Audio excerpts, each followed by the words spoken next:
नीट UG paper फुटी प्रकरणी सीबीआयनं महाराष्ट्रामधील लातूर इथल्या आरसीसी कोचिंगचे संचालक शिवराज मोटेगावकर याला अटक केली आहे। तपासादरम्यान त्याच्या मोबाईल फोनमधून फुटलेली प्रश्नपत्रिका जप्त करण्यात आल्याचं वृत्त आहे। पेपर फुटी प्रकरणातील सीबीआयची ही 10वी अटक आहे।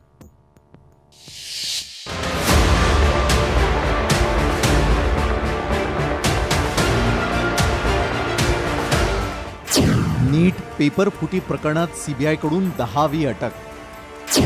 आरसीसीचा संचालक शिवराज मोटेगावकर अटकेत।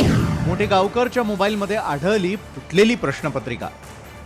नीट यूजी 2026 पेपर फुटी प्रकरणात एका मोठ्या कारवाईत सीबीआयनं महाराष्ट्रातील लातूर शहरातील एका ख्यातनाम खासगी कोचिंग क्लासेस संचालकाला अटक केली आहे। मिळालेल्या माहितीनुसार शिवराज रघुनाथ मोटेगावकर, जो लातूर आणि इतर शहरात रेणुकाई केमिस्ट्री क्लासेस नावाचा कोचिंग क्लास चालवतो, रविवारी सीबीआयनं केलेल्या झाडाझडती दरम्यान मोटेगावकरच्या मोबाईल फोनमध्ये वैद्यकीय प्रवेश परीक्षेची फुटलेली प्रश्नपत्रिका सापडली आणि त्यानंतर त्याला अटक करण्यात आली।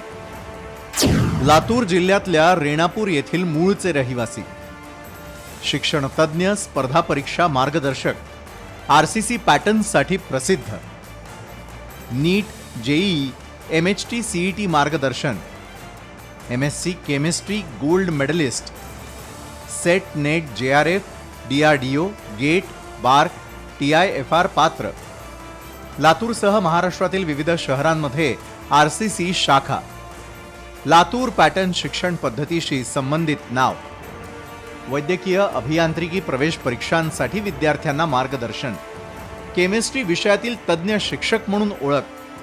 सीबीआयनं रविवारी मोटेगावकरच्या निवासस्थानी छापा टाकला। तपासादरम्यान मोटेगावकरच्या मोबाईल फोनमधून फुटलेली नीट यूजी परीक्षेची प्रश्नपत्रिका जप्त करण्यात आली। त्यानंतर तपास यंत्रणेनं त्याला अटक केली। शिवराज मोटेगावकर हा नीट परीक्षेची प्रश्नपत्रिका फोडून ती प्रसारित करणाऱ्या एका संघटित टोळीचा सक्रिय सदस्य होता। प्रीती, आरसीसी मॉक मधून आरसी टेस्टिंग क्वेश्चन आले, त्याच्या बाहेर क्वेश्चन आलाच ना। तुम्ही खुश आहात आरसीसी? हो, खरंच खुश आहात? बायोलॉजी काय म्हणते? सगळं एनसीईआरटी बेसिस मॉक टेस्ट मध्ये जे विचारलं सीबीआयच्या सूत्रांनी दिलेल्या माहितीनुसार आरोपीनं इतर आरोपींसोबत मिळून नीट यूजी परीक्षेपूर्वी 23 एप्रिललाच प्रश्नपत्रिका आणि तिची उत्तरं मिळवली। त्यानंतर त्यानं ती प्रश्नपत्रिका अनेक व्यक्तींना वितरित केली। सीबीआयकडून सध्या या लिंकचा तपास करत असून पेपर फुटीच्या या नेटवर्कमध्ये सामील असलेल्या इतरांच्या भूमिकेचाही तपास केला जातोय। या प्रकरणात आणखीही काहींना अटक होण्याची शक्यता आहे।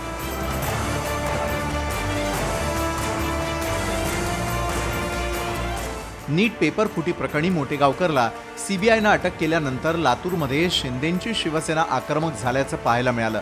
मोटेगावकरच्या कार्यालयावरती ऑइल आणि शाई फेकून शिवसेना कार्यकर्त्यांनी आपला निषेध व्यक्त केला।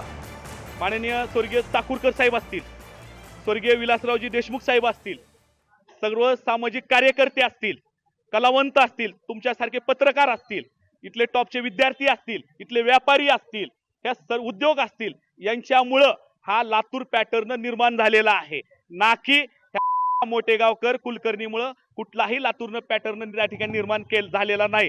हा मोटेगाव तवा त्याचं त्या ठिकाणी उगमच नव्हतं, म्हणून लातूर पॅटर्न अबाधित होता आणि देशात अबाधित राहील। जल्द से जल्द ये स्टूडेंट्स के लिए एक उनका मानसिक हौसला बढ़ाने के लिए एक हेल्पलाइन जरूरी है करना, क्योंकि उनको किसके साथ वो अपना दुख बांटे, किसके साथ बोले, इसके लिए कोई रास्ता नहीं दिख रहा है। दूसरी बात, मुझे ऐसा लगता है कि जिंदगी तो वापस नहीं मिलती है, ये बात उनके दोस्त लोग मिलके सब एक साथ चल के खुद का हौसला बढ़ाते तो अच्छा ही होगा। लेकिन ये लोगों ने मन से बिल्कुल निकाल देना चाहिए कि किसी को सजा मिलेगी नहीं, ऐसी बात नहीं है। सीबीआई ने बहुत ही सीरियसली ये सब हाथ में लिया है। नीट पेपर फुटी प्रकरणात रोज नवनवे खुलासे तर होत आहेत, शिवाय यावरून विरोधक केंद्र सरकारला चांगलंच धारेवरही धरतायत। नीट पेपर फुटीमुळे देशातील 23 लाख विद्यार्थ्यांच्या स्वप्नांचा चुराडा झालेला आहे, तर 4 विद्यार्थ्यांनी आत्महत्या केल्या आहेत। या आत्महत्या नसून सरकारनं घेतलेले बळी आहेत असा आरोप आता विरोधक करतायत।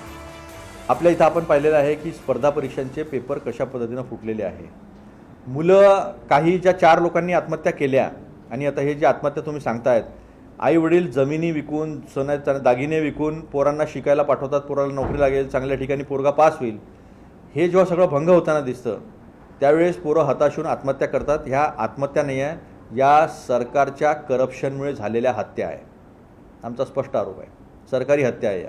खरं तर राजस्थानचे काय भाजपचे पदाधिकारी याच्यामध्ये आहेत असं तिथं कळतं. महाराष्ट्रातले पण 2-3 ठिकाणचे काही लोक त्याच्यामध्ये आहेत, म्हणजे लातूरचे पण, नाशिकचे मध्ये आणि काही मुंबईचे आणि पुण्याचे पण सुद्धा. याच्यामध्ये श्रीमंताला फक्त पुढे न्यायचंय, गरीबाला मात्र त्या ठिकाणी गरीब ठेवायचं. म्हणून परत एकदा 26ला हे प्रकरण तिथं झालं. 26 लाख मुलं या परीक्षेसाठी बसतात, 1 लाख जागेसाठी. अत्यक्ष मानसिक ताप या मुलांना तिथं झालं आणि काही मुलांनी तर 3-4 मुलांनी आत्महत्या सुद्धा दुर्दैवाने केलेली आहे. त्याला पूर्णपणे सरकार जबाबदार आहे. पेपर लीक प्रकरणामध्ये सीबीआयनं आतापर्यंत शिवराज मोटेगावकरसह 10 जणांना अटक केली आहे. सीबीआयनं मोटेगावकरला दिल्लीतील सीबीआय कोर्टात हजर केलेलं होतं.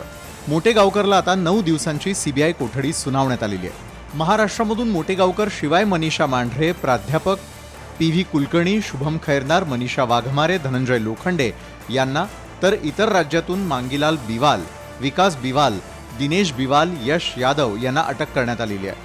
या पेपरफुटी प्रकरणाची व्याप्ती आणखी वाढणार आहे असं सध्या तरी दिसतंय. ब्युरो रिपोर्ट, लोकशाही मराठी.